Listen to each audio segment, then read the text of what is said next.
The first item, which is agenda item 5A on our open calendar, is very exciting. It's been quite a number of years in coming, and if you'll permit me, I'd like to say a few things about it. Of course, it is the Southwest Ecodistrict Plan. The Commission received an informational briefing on the plan at the May Commission meeting. The purpose of today's meeting is to receive a full presentation on the Southwest Ecodistrict Plan so that we can then move to approve the plan for public comment.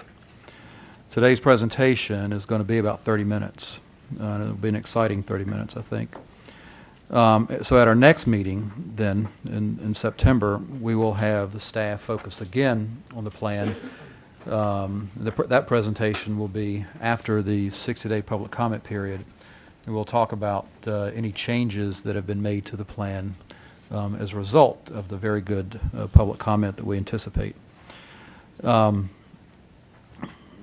think the overriding point that I'd like to get across is that there are a number of synergies that are working right now that will allow this plan, that has allowed this plan to come together and achieve some focus, and that also will aid in its implementation. And basically, those synergies are three. One is the Department of Energy building, which has no small footprint in the 15-block area that's been our focus, is now 40, 50 years old, and it's coming to a life cycle decision that others who are responsible for the property will make. And so that's very important. And there are other buildings in the 15-block area that equally are entering that phase of their lives that require some detailed analysis as to what to do with them. So that's kind of a fortunate thing. Second, there's a private sector initiative that's been underway in partnership with the district on the Southwest waterfront. And it's a $2+ billion project, and that's coming to fruition, at least in the planning stages right now. And then third, we have the Maryland Avenue project. And so all of these major components are sort of coming to a head at one time. And if we had planned it, we probably couldn't have planned it for these things to sort of come together relatively all at the same time. And to not take advantage of these very fortunate coincidental synergies would almost be tragic. And so we have probably a once-in-a-half-century opportunity to do this and to get it right. And with this plan and the 2+ years that it's been in development really gives us that opportunity. The focus on this 15-block area, about 110 acres, is really because of the many extraordinary parts of the city. This is one quadrant that is really a workday quadrant. It's dominated by federal facilities. And while there are some adjacent neighborhoods in the 15-block area that we've studied, there really isn't a whole lot of significant post-5 o'clock life. And so this is an opportunity to breathe new life in a very important part of the city as we look over the next 2 or 3 decades. And this will be a 2 or 3 decade implementation. I'd also say that the plan is practical. We recognize that it's a lot of challenges, there's a lot of pieces, the stars have to align to see it come about, and it provides that flexibility. There are a lot of public and private sector players that have to coordinate not just their planning activities, but capital, the investment. And so there's a lot that needs to be done in a very coordinated way. So the plan, we believe, is fairly practical in its flexibility, and that's a good thing. I'd also say, kind of state the obvious, to implement this is not going to be quick, easy, or cheap. It's going to take a heck of a lot of coordinating along the way. I want to acknowledge not only the Southwest District Task Force, Ecodistrict Task Force, has been hard at work, which more than 2 years ago was started out being known as the 10th Street Corridor Task Force, and it certainly preceded my time joining the commission. But as it evolved and as the scope of its work evolved, it evolved into the Southwest District Task Force. The NCPC staff, Bill Dowd, Elizabeth Miller, and Diane Sullivan have been chief among many who have been working on this. As we just mentioned, Bill is now detailed to GSA, and quite fortunately, Kathy Chronopoulos, whom you've just met, is coming from GSA, and she also, in her previous position at GSA, was very familiar with this, so there's a lot of knowledge transfer, and we're not going to miss a beat. The District of Columbia and Harriet Dragoning and her office, the DC Office of Planning, has been key, as has GSA, Commission of Fine Arts, and USDA, all of whom helped fund the last couple of years of planning. DC Office of Planning also led the small area plan for this area, which was no small task and has been central to our thinking of what to do with this area. And then we've had an extraordinary number of consultants who, along the way, have done a yeoman's work on this. Now we enter, after today and after your presumed support for this plan, to go to the public comment period. We will go to a 60-day public comment period. And Elizabeth, if I remember correctly, you said that we already have about 50 or 60 people signed up for the first meeting, which, as Mr. Acosta said, is going to be July 19th. And so we expect to get a great deal of significant public input. So with that, thank you for your indulgence. With that, I'll turn it over to Elizabeth Miller, who will take us through the latest overview of this plan. Thank you. Good afternoon, Mr. Chairman and members of the Commission. And on behalf of the Southwest Ecodistrict Task Force, we are pleased to present the Southwest Ecodistrict Plan to circulate for a 60-day public comment period. Before I begin, I would just like to quickly introduce the project team who has been instrumental in preparing this plan. As mentioned, Diane Sullivan has been our lead sustainability planner. She's going to be co-presenting with me today. Also, Sarah Moulton, Amy Tarse, Kenny Walton, and of course Bill Dowd have been invaluable support throughout the project, from strategic planning to urban design, building modeling, as well as public and stakeholder outreach, and also a hands-off to our interns who really helped us get here today, along with our Office of Public Affairs, or engagement. Otto Condon, urban design principal with ZGF Architects, who is also with us here today, led our consultant team. His firm provided the urban design and environmental expertise with support from Arup Engineering, HRNA Economic Advisors, as well as Kittleson Transportation Planners and Engineers. I just want to echo the Chairman's remarks and extend our thanks to the task force for all that you've done to support our work. And it is an ambitious plan. It's a big undertaking, but I believe over time that we can really transform how future generations are going to live and work and visit and experience this part of the nation's capital. So today's briefing, Diane and I are actually going to tag team. So I'm going to introduce the project, review the key recommendations of our revitalization scenario, and how the district scale strategies will help us yield greater results. Diane's going to cover how we can create a highly sustainable mixed-use community and why an eco-district makes economic sense, as well as how partnerships can make this happen. For those of you that aren't familiar, and to refresh the Commission's memory, this is our study area. It's about 110 acres between Independence Avenue and Main Avenue, 4th and 12th Street, as shown within this red boundary. There's approximately 10 million square feet of office here, primarily either owned or leased by the federal government.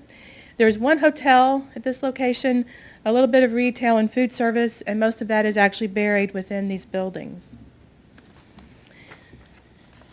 So just to explain how our project relates to the work of the Office of Planning, well, first of all, I should say we kicked off this work in January of 2011 with 17 agencies that made up our task force, and that included all of the federal tenants and in and around the study area, as well as those federal agencies who have jurisdiction over this area, as well as several key city agencies. So this is a result of two collaborative planning efforts. This study area boundary, which I've shown you, is actually what we focused on with the Southwest Eco Task Force, looking at neighborhood development and environmental strategies. This study area boundary, which I've shown you, is actually what we focused on with the Southwest Eco Task Force, looking at neighborhood development and environmental strategies. This study area boundary, which I've shown you, is actually what we focused on with the Southwest Eco Task Force, looking at neighborhood development and environmental strategies. And this corridor is the area that DCOP focused on with the Maryland Avenue Small Area Plan. And their focus was how to deck the avenue, improve land use, transit, and public space along this corridor. These plans were very closely coordinated. They were really prepared in tandem. We've held many individual as well as joint meetings with the task force, working groups, an advisory committee of private property owners and the public. I think we've held over 35 meetings in all. So the overall goal of the Southwest Ecodistrict is to transform both the 10th Street and Maryland Avenue corridors into highly sustainable, well-connected mixed-use communities and to create an environmental showcase of high-performing buildings and landscapes. So the Ecodistrict Plan, which we provided to you all about a week ago, and that we've also got online for the public, and we're happy to provide you a copy as well, a hard copy if you'd like. But this plan actually lays out the development scenario, the urban design and environmental strategies, as well as a governance strategy on how we believe we can move this plan forward. So what is the Ecodistrict? So the purpose of this study, the Southwest Ecodistrict is a comprehensive and forward-looking approach to sustainability and livability. It will capture, manage, and reuse energy, water, and waste beyond a single building to a group of buildings within this defined area. It will include an increase in mix of uses, transportation choices, to create a neighborhood of parks and plazas that will knit together a really vibrant, green, and walkable community. So most of you are familiar with the study area, but this is just a glimpse of what we're trying to fix. We've got mammoth single-use buildings, no ground floor uses, lack of pedestrian amenities, expansive amount of pavement, lots of level changes, the barriers that are created by not only the rail but the freeway. And then when we get down to Banneker Park, which is sometimes hard to access, it's not easy also to get down to the waterfront. And I love this picture of the folks who are having to forge their sheep's path down this 45-foot embankment. So these are the things that we believe the Ecodistrict will rectify. So built during the urban renewal area, these mid-century modern buildings and landscapes are approaching their 50-year eligibility criteria for nomination to the National Register of Historic Places, and we do address this in our plan. One of the challenges that we have is that many of these buildings are outdated and costly to maintain. Workspace is not efficiently used, and they use way more energy and water than necessary. So why now is the time to act? The chairman covered many of these things, but I'd also like to point out that there's two kind of fundamental policy directives that provide the foundation for our work. One is the Monumental Core Framework Plan that was adopted in 2009, and the purpose of this plan was to look at how we could extend the civic qualities of the National Mall and create new settings for cultural destinations, but also how can we can retain and improve the federal office base and create new places to live and work within the monumental core. The other critical driver here is Executive Order 13514, the Federal Leadership in Environmental, Energy, and Economic Performance that was signed by President Obama in 2009. This executive order is a transformative shift in the way the government does business. It makes the reduction of greenhouse gas emissions a priority for federal agencies, and it sets very aggressive targets for energy, water, and waste reduction. And Diane will cover this in more detail in a few minutes. The Southwest Ecodistrict Initiative was launched to show how collaborative planning and implementation at the district scale can improve sustainability but also reduce cost and help revitalize an important area of the city. And as mentioned, and I would just like to expand upon some of the drivers that why we believe now is the time to act. The federal government, particularly GSA, is re-examining their property and how to meet these aggressive sustainability targets, but also how to create a more efficient workplace and, of course, reduce operating cost. The National Park Service is working diligently at trying to protect the mall as a cultural resource. And we've got really billions of dollars being invested by the private sector. Some of the CSX is really on a fast forward in motion to improve its rail corridor. The waterfront development, LaFont Plaza, which is actually within our study area, is also expanding and renovating their facilities. And the district has actually set out on the course to become the greenest, healthiest, and most livable city in the nation. So I think the synergy of all of this happening is definitely an indice that now is the time to act. So I'm going to turn it over to Diane, who's going to talk about our strategies. Good afternoon, Mr. Chairman, members of the Commission. So we set out to achieve a highly sustainable mixed-use community, and what you know of today is an isolated federal office enclave in the Southwest. And before Elizabeth comes back up here to talk about the focus areas, I thought I would do a brief recap of the framework that we presented to you in May. This is the framework that informed the development of the revitalization scenario, and it's the framework that is going to inform development in this area over the next 20 to 30 years. The framework includes guidelines, objectives, and recommendations for this development, and we look at it in two parts, neighborhood development and environmental systems. Neighborhood development includes the public spaces, land use, transportation, and street network. And this framework was largely informed by a market study and user survey that the DC Office of Planning did last year. The market study looked at the viability of land uses in this area, and the user survey asked people what would make this area a more desirable place to live. And not surprisingly, the overwhelming response was a mix of better amenities in this neighborhood. So the framework basically put together strategies for linking public spaces with new museums or new sites for museums and memorials. It looked at how to infuse mixed use into this federal office enclave, especially in that middle area there, while protecting the federal and cultural character of Independence Avenue and Banneker Park. We looked at new places for retail nodes and how to activate building frontages.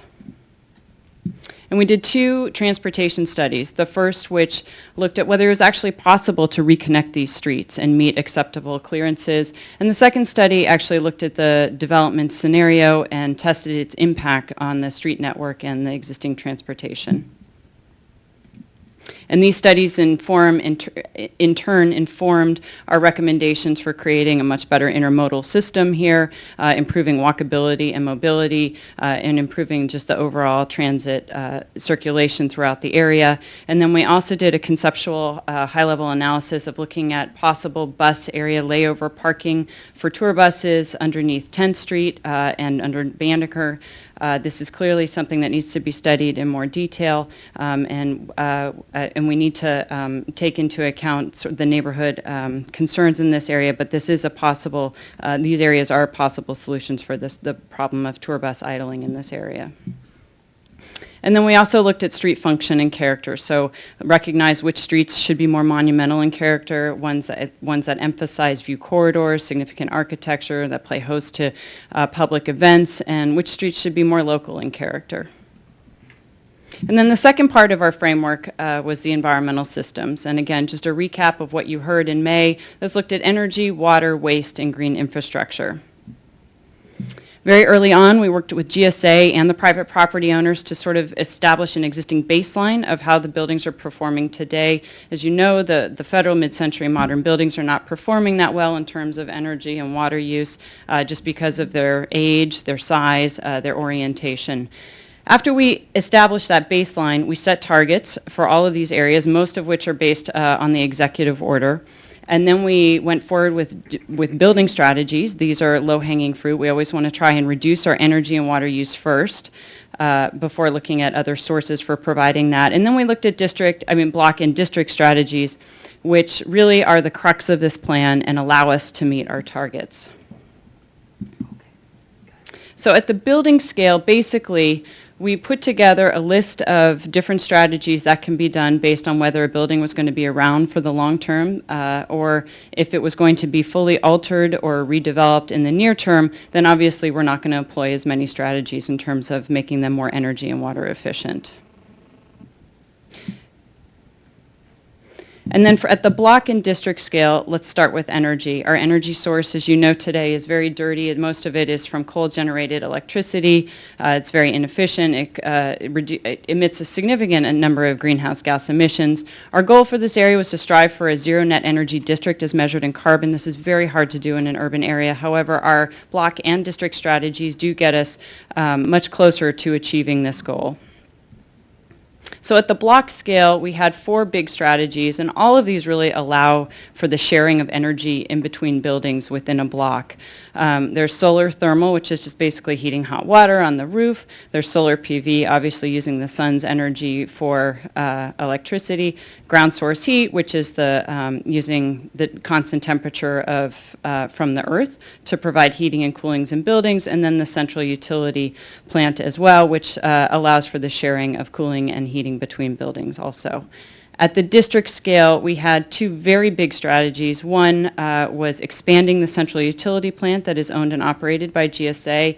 As you know, it is only allowed to service federal buildings, in which it does in this area, and for buildings beyond, and some of the Smithsonian buildings as well.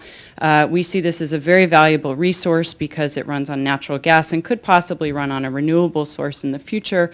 But it really plays a large impact in reducing this area's greenhouse gas emissions. We would really like to see the new development, private development, come onto this plant as well.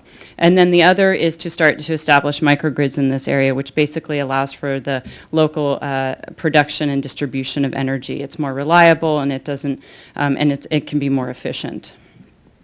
We set goals for water. We tried to reduce our potable water use in half, and we also set out to to manage all of our stormwater within the area, which is an awful lot, and also something very hard to do in such an urban area. And we have been able to meet these goals. At the block scale, basically just taking all of the rainwater from the roofs, from the streets, treating it in planters, and then it ends up in our district water system. Wastewater systems, basically black water is going to continue to go to DC Plains, where it makes energy through anaerobic digestion, and gray water will be reused in this area. At the district scale, all of this will go to cisterns under 10th Street, and if we're able to capture all of this water, send it under 10th Street, and have all of the development utilize this water for its non-potable water needs, it will provide 71% of the total water used in the district, which is just an enormous reduction in water that now has to come from DC water, which is a huge energy reduction as well. We set waste targets for both construction waste and building waste. This is where I think there's so much room for improvement. We right now divert only about 35% of our waste from the landfill in this area. I always use the example of the entire city of San Francisco is diverting 77% of its waste from the landfill. So we have a lot of room for improvement here. This is where we are still going to use our regional. We're still going to take advantage of the regional waste system because it just was not feasible for us to actually manage our waste within this tiny little district. However, what we need to do is just improve our recycling. We need to start a composting program and continue to just start buying products with less packaging. And I have to say that both GSA and the district are already making great strides in this effort. So I think we're going to see a great improvement in this area very soon. And then lastly is green infrastructure. And what is green infrastructure? It's a connected system of parks and open space, vegetated areas. And basically the idea is that it being connected vastly improves human health and ecological habitat. We have chosen to measure this concept in 3 ways. One through the amount of pervious surface. So we set a target of 35% in our area. Tree canopy, right now only 8% of the area has tree canopy, so we want to shoot for 40%. And then a green area ratio. GAR is an indicator that the district is using now, and basically it is a calculation that looks at the amount of tree canopy and permeable surfaces compared to the entire surface area. And so basically 0.45 is a pretty aggressive target here, but I do think that we can meet it. At the building scale, this includes doing things like green roofs, edible rooftops, green walls, and rain gardens. And then employing it at the district scale, it's looking at corridors of tree canopies, using native vegetation, healthy soils, all the things that you would think of, and pervious areas, of course. So basically, I know that's a quick recap. You heard a lot, you heard more in May, and it certainly is in a lot more detail in the plan. What we then did was take this framework to inform the development pattern and the phasing of how things might occur or how development might occur over time. And so I'm just going to quickly walk through that. Here we have the area today. And then first, you would probably start with your light rehab and full rehabilitation of buildings. So the buildings in the darker blue, there's 4 of them there. Those are the ones that we really think will be here for the long term and are worthy of, larger investments because there will be time to pay them back. You can see the central utility plant there, located south of the USDA building, and then there's the existing park spaces. We see that 3 buildings could possibly be repurposed over time. This means that they have the opportunity to expand in terms of maxing out to their building envelope. They could also change use and change ownership over time. And then we have infill. Infill can happen on vacant, underutilized sites here. This does not preclude any major redevelopment from happening, so it could happen first and then the major redevelopment sites could follow. This actually is at the point where you would start to set up your new street network. And then finally, you bring in the big moves, which are the big redevelopment sites, the Forestall site and the big development that could happen over the freeway. And so here we have everything together, and we added in our solar canopy over the freeway as well. And so now, basically, I'm going to hand it over to Elizabeth. She's going to actually go into what all of this looks like in more detail within the focus areas. So each of these topic areas that Diane just reviewed comprise either a development or an environmental system that, when we applied it to our study area, really helped to inform our revitalization scenario. And so Chapter 4 of our plan lays out a lot of various site-specific recommendations for both parcels and streets.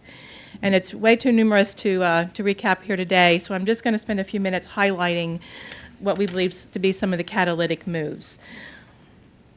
But to help us organize this and to help organize these site-specific recommendations into manageable projects as well as sort of a logical action plan, we've designated 4 focus areas, and that's how I'm going to organize this part of the presentation.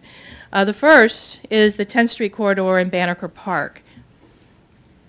We also have what we're calling Independence Quarter, which is between Independence and Maryland Avenue. The third is the Maryland Avenue corridor and the 7th Street corridor, which also includes Reservation 113 at the intersection of Maryland and Virginia Avenues. And just to orient you, because those streets really don't exist, that's right here. That's Reservation 113. And lastly, the Southwest Freeway. And so I'm going to what I've done is taken shots of the model. So we've got the model here, which has really been an invaluable working planning tool. And I'm going to walk you through, again, those key recommendations. So that's all the areas together. So this is a shot of the model that represents the existing conditions along 10th Street and Banneker Park. So 10th Street, this is on axis with the Smithsonian Castle. And it runs under DOE, and then it actually is elevated across the rail tracks and the freeway, terminating at Banneker Park. And this is a representation of the proposed development scenario.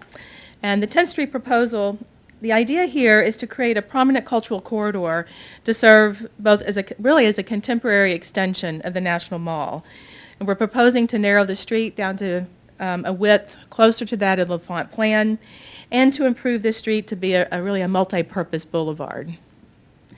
This is a ground shot of what you see today, looking back towards the Smithsonian Castle. And this is how we begin to envision 10th Street, to be a prominent, densely green, mixed-use corridor that can extend the civic qualities of the National Mall and the Smithsonian Museums and Gardens down to the waterfront, but also a place that infuses the vitality of the city into the monumental core. So we envision this to be walkable, an active street with places to eat, learn, rest, and engage, to accommodate special events and exhibits, as well as daily life activities. And we also believe, as the sustainability spine of the district, that this area can exemplify state-of-the-art urban design and environmental practices that will reintroduce nature back into the city and increase public awareness about the functions of an urban eco-district. So at the southern terminus of the street, this is Banneker Park, which is about an 8-acre open space. Currently it's an isolated, tree-lined plaza in this location with a fountain that, as I mentioned before, sits about 45 feet above Main Avenue. And it's bisected by several interstate ramps. So our proposal is to actually try to retain that central focal feature and use the topography here to help provide view sheds down towards the river, because when you reach this location, we really want people to feel like they've reached the Potomac River, that they're at the waterfront. And as the city's next cultural destination, the idea here is that we would line the freeway, which currently sits back here, with museum sites or cultural institutions or different kinds of learning facilities. And that would help buffer what could be a new signature landscape in this location. This site could be one major museum or memorial in a landscape, but we also believe that it could accommodate up to 3 to 4 museums and a memorial. So the range of what could happen here is quite extensive, and this is just one idea of how that could occur.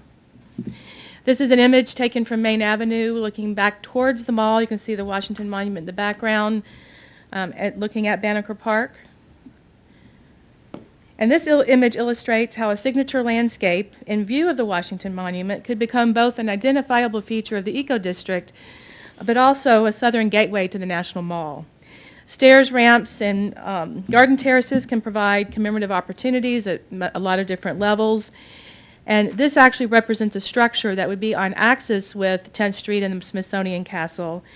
And here we feel that by putting a major structure or feature, we can programmatically extend the idea of the mall to this cultural site and then actually use it as a pivotal point to connect you to the water and even on over to East Potomac Park.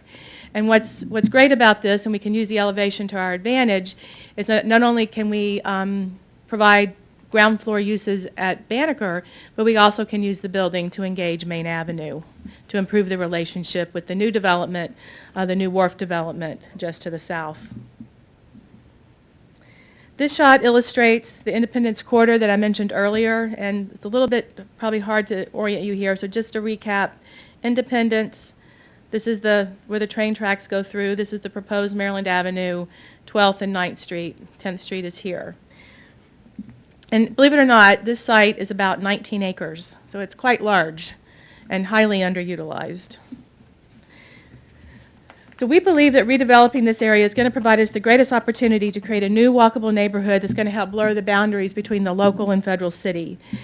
And we can, in this location, we can reconnect the street grid, reestablish Virginia Avenue, build a new state-of-the-art Department of Energy headquarters, and still have quite a bit of space left to increase density for new housing, new offices, hotel, and even cultural uses. This is an existing shot of the Maryland Avenue corridor. We're looking from the Capitol towards the Jefferson Memorial. This would be the proposed Eisenhower Memorial Site, Reservation 113, and you can see where the rail line is depressed here. This is also the area that was the focus of the Office of Planning's Small Area Plan, which actually was approved by the City Commission or City Council on June 26. And because these two projects are so intricately related, I felt it was important to kind of summarize those recommendations here. So this is the proposal for Maryland Avenue. And we can actually deck the avenue by realigning and lowering the train tracks, and that will accommodate double-stack trains as well as allow the opportunity to add a fourth track that's going to help maximize both commuter rail and freight rail through this corridor. And by establishing Maryland Avenue, we're really able to reconnect that street grid and develop these parcels that right now are just these kind of odd-shaped parcels along its edge, and we feel that because of their shape and configuration and location, that they should be prioritized for residential development. And we also have a great opportunity here to design the avenue to feature really a series of small urban parks that really will befit the monumental core. This is an image from the Small Area Plan. This image here in the upper right depicts the idea of a park-like avenue, and you can kind of start to see how it would sit over the tracks. And in this particular location, it would deck over a portion of D Street. Both plans actually recommend expanding the VRE station and making this a really significant intermodal hub in the city. And so we have the opportunity, this actually will give us the opportunity to take some of the pressure off of Union Station as well. So this is a view, if you're standing on the VRE platform, looking towards the Department of Energy. This is the Department of Energy here, and these are the three tracks. And the recommendation is to actually expand the number of platforms, improve vertical circulation so that you can access both the commuter rail at the above, metro rail below, as well as the bus systems at the street level. And this starts to also show how we can start to kind of display the ideas of the eco-district. This is a solar canopy that we're proposing here. So we really want to use every opportunity to kind of strengthen sort of the interpretive vocabulary for the public to identify this as an urban eco-district. And I also would like to point out the long view towards the Washington Monument that we can reclaim when Virginia Avenue is reestablished as the Department of Energy is redeveloped. This is a view of Reservation 113 looking down Maryland Avenue towards the U.S. Capitol. And we really believe that this area can really become the kind of the central heart of the eco-district. It can, centered on the intermodal hub, which is just over here in this location, it can be a signature urban square as well as a neighborhood park. It can help support the transit activity in this area, provide flexible space for commemorative art, temporary art exhibits, as well as passive recreation opportunities. And lastly, this is the Southwest Freeway. And this image is of those 10 lanes that I mentioned, has lots of access roads and ramps that really create a barrier between 10th Street or the National Mall 10th Street and Banneker Park. And the recommendation here is to deck the freeway to develop this with air rights development, which will give us the opportunity to increase private development for additional housing, offices, even hotels, maybe other types of cultural institutions perhaps. It allows us to improve connectivity through this entire area. And Diane mentioned solar canopies. Because of the incline of the freeway, we're proposing solar canopies that can help buffer the freeway from adjacent residential and office uses. So at the onset of this project, one of our objectives was to see if by using this district scale approach, we can actually achieve greater results. And not only have we proven this to be true, but we really can't meet our sustainability requirements without doing this. And so I'd just like to kind of recap what we can achieve through this revitalization scenario. So these are kind of the neighborhood development stats. What we're able to do is retain and improve 7.9 million square feet of federal office space, and if we improve the efficiency of that space, we actually believe we can accommodate up to 19,000 additional employees within that space. We have the opportunity to create 1 million square feet of additional office space, 1 million square feet of residential or hotel space. We can actually increase our cultural inventory by 1.2 million square feet that we think can accommodate anywhere between 4 and 5 museums. This plan also improves or creates 14.3 acres of new and improved parks that we believe could accommodate up to 5 memorial sites. It also recommends, as I said, reconnecting the street grid, and what's amazing is that we can actually create 17 new intersections by basically decking Maryland Avenue and putting in a street grid, the C Street and 11th Street. We also can expand the rail corridor and increase commuter capacity not only for this area but for the region. And the environmental results here are also very significant. So by planning at a district scale, we're actually able to reduce our greenhouse gas emissions by 51%. And by basically managing our stormwater better, we can reduce our potable water use by 70%. We can divert up to 80% of our waste from landfills. And as Diane mentioned, by transforming the federally owned central utility plant into a highly efficient, and we can transform it into a highly efficient and financial successful energy model. So I'm going to turn this back over to Diane, who's going to wrap up to talk about how this makes economic sense and about our implementation strategy. Okay, so it was not only important for us to show that these strategies yield significant sustainability improvements and that we could transform the character of this area, but that they also make economic sense. So we performed a high-level economic analysis to evaluate the major investments, and these include the investments in open space and the major redevelopment projects and in the infrastructure. And it also evaluated the tangible and intrinsic benefits that we might receive from these investments. And over a 20-year horizon, it found that the benefits from the recommended improvements will likely outweigh the initial costs of investment. The federal benefits can be summarized as creating efficient workplaces, reducing lease space, reducing energy and water use, and commuting and costs associated with all of those things, reducing building operating expenses, and then, of course, generating land sale revenues. The District of Columbia benefits are incremental new tax revenue, sales, property, and transfer taxes, residential and employment growth, increased commuting capacity and reduced travel times, and reduced stormwater runoff entering the DC system, and also reducing our greenhouse gas emissions. And the private benefits, of course, are increasing net operating income of existing buildings, creating new residential, retail, and commercial real estate opportunities, creating a more vibrant, attractive, and desirable neighborhood, which in turn will increase property values as well.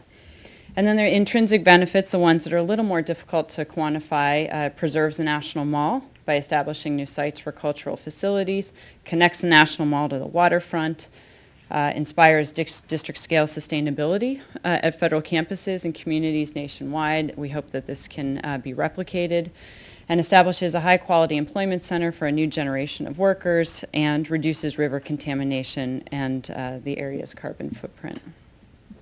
So to summarize, there's no doubt that the required investments in infrastructure, open space, and redevelopment of the buildings are significant, but the overall benefits to, over the long term, to the federal government, the district, to taxpayers, to property owners, the private sector, will likely outweigh the initial investment. And this brings me to implementation. In many cases, the federal government, the city, or private sector will have the authority and funding to move certain projects forward.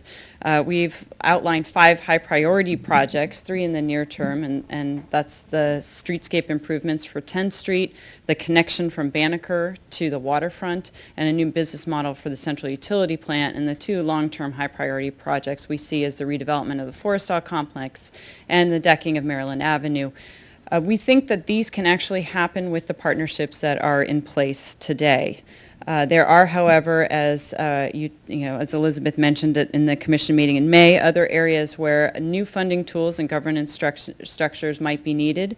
This is for managing and paying for district-wide infrastructure projects, and coordinating the multiple modes of transportation activity at L'Enfant Station, and coordinating the development activity within the eco-district to ensure that it's all, the private and public development is moving forward in the same direction and towards achieving our goals. So these types of efforts may require formal interagency agreements or even special legislation that would be specific for the Southwest Ecodistrict. And so we see immediate next steps for implementation being developing a partnership agreement between the district and the federal government, creating a governance entity to provide district-wide coordination, financing, and management. And on that note, the Southwest business community is very excited about accelerating projects in this plan and is already undergoing due diligence for the establishment of a bid in this area. And coordinating regional transit investments, and this includes exploring the expansion of the Union Station redevelopment, corporations' authorities to include transportation planning at L'Enfant Station. And while these get underway, NCPC is already committed to performing more detailed analyses on the stormwater system, the district-wide solar array, and further economic analysis on the entire project. So just to give you a summary of what's happening over the next couple of months, as everyone has mentioned, we have a public meeting next week. We will be doing public outreach from now until early September.